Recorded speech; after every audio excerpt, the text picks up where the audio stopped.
গতিকে এইটো হৈছে 2 নম্বৰ আপডেট। আৰু 3 নম্বৰ আপডেটটো হৈছে অতি ইম্পৰ্টেণ্ট আপডেট।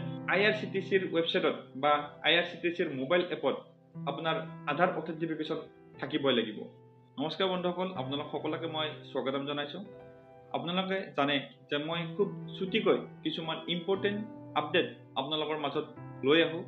এইবাৰ আহিছোঁ আধাৰ কাৰ্ড ৰিলেটেড 3টা নতুন আপডেট, যি 3টা আপডেট আমাৰ দৈনন্দিন জীৱনত অতিকৈ প্ৰয়োজনীয়।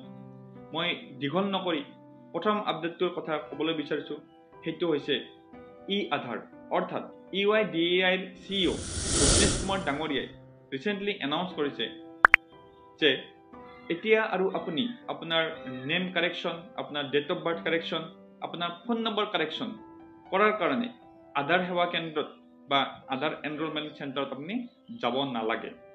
আমি সকলোৱে জানো যে যদি আপোনাৰ আধাৰ কাৰ্ডত আপোনাৰ নেম যদি কিবা মিষ্টেক হৈ আছে, স্পেলিং মিষ্টেক, যদি আপোনাৰ ডেট অফ বাৰ্থ মিষ্টেক হৈছে, আপোনাৰ যদি ফোন নম্বৰ আপুনি আপডেট কৰিব বিচাৰে, তেতিয়াহ'লে আপুনি আধাৰ কাৰ্ডৰ চেণ্টাৰত অৰ্থাৎ আধাৰ এনৰোলমেণ্ট চেণ্টাৰ বা আধাৰ সেৱা কেন্দ্ৰত আপুনি যাবই লাগিব। আপুনি অনলাইন এইবিলাক কাৰেকশ্যন আপুনি কৰিব নোৱাৰে। কেৱল এড্ৰেছ ৰিলেটেড কিছুমান কাৰেকশ্যনহে আমি কৰিব পাৰিছিলোঁ। এতিয়া ভুৱনেশ কুমাৰ ডাঙৰীয়াই জনোৱা মতে কেৱল হাতৰ ফিংগাৰপ্ৰিণ্ট আৰু চকুৰ আইৰিছ স্কেনৰ বাহিৰে সকলোবিলাক আপডেটে আমি ঘৰত বহিয়ে অনলাইন কৰিব পাৰিম। তেখেতে জনোৱা মতে অহা নৱেম্বৰৰ ভিতৰত এই সকলোবিলাক আপডেট আমি অনলাইন ঘৰত বহিয়ে কৰিব পাৰিম। যদি আপোনাৰ ডেট অফ বাৰ্থ ভুল হৈ আছে, যদি আপোনাৰ ফোন নম্বৰ আপুনি আপডেট কৰিব বিচাৰে, তেতিয়াহ'লে ঘৰত বহিয়ে আপুনি আপডেট কৰিব পাৰিব।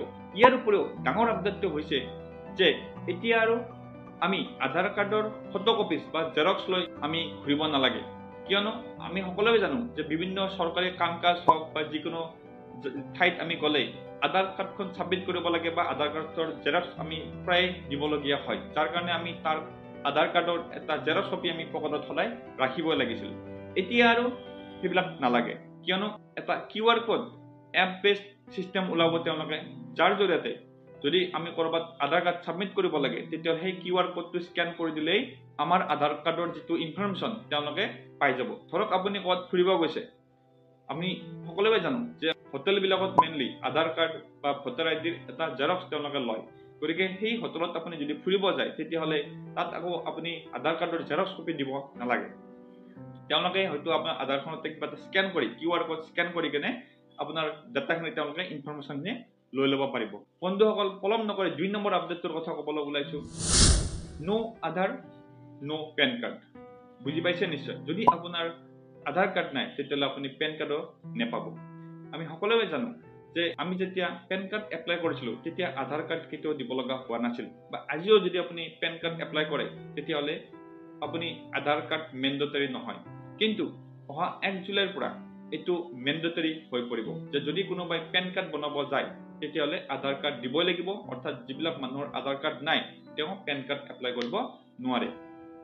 আমি সকলোৱে জানো যে মাজে মাজে central board of direct tax অফিচৰ পৰা, মানে পেন কাৰ্ডৰ যিটো অফিচ হয়, তেওঁলোকৰ পৰা মাজে মাজে নটিফিকেশ্যন আহে যে অহা 31 মাৰ্চৰ ভিতৰত আপুনি আপোনাৰ পেন কাৰ্ডখন আধাৰৰ লগত লিংক কৰক, বা এনেকৈ এটা ডেডলাইন তেওঁলোকে মাজে সময়ে দি থাকে।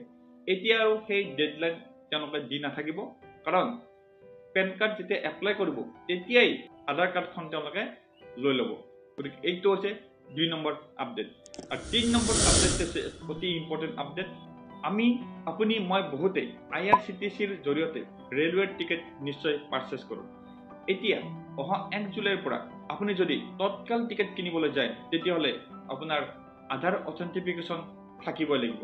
অৰ্থাৎ আপুনি যদি তৎকাল টিকেট কৰিব যায়, তেতিয়াহ'লে IRCTCৰ ৱেবছাইটত বা এপতেই হওক আপোনাৰ আধাৰ লিংক কৰাব লাগিব আৰু আধাৰ অথেণ্টিফিকেশ্যন হ'ব লাগিব, তেতিয়াহে আপুনি তৎকাল টিকেট কিনিবলৈ পাব।